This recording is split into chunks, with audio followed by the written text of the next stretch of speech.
Problem 7.12. The end A of a rod AB rotates about O while the end B slides along a straight line. A crank CQ oscillates about Q. Draw the locus of the midpoint P of the connecting link CD for one revolution of the crank OA. AB equals 1500 mm, CD equals 750 mm, OA equals 450 mm and CQ equals 1200 mm. Divide the circle in 12 equal parts and number the parts. Extend the center line 1O such that it passes through the end B of the rod.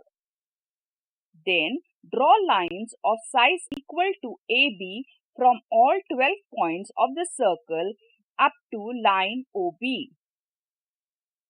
We will determine the various positions of point D as follows.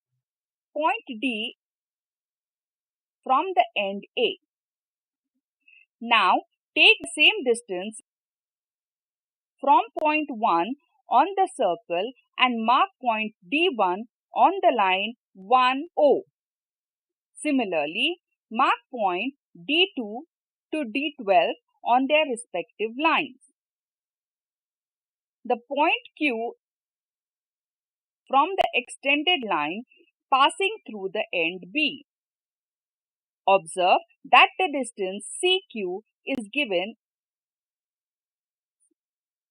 To determine the path of point C, draw an arc with radius and taking center as Q.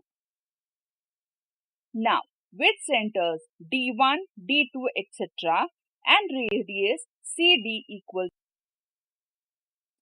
draw arcs cutting the above path of C at points C1, C2, etc. Next, locate of lines D1, C1, D2, C2, etc. and call them as D1, D2, etc. The required locus of the midpoint P is obtained by drawing a curve through these midpoints. Thus, we can determine the locus of point of a link in the 4-bar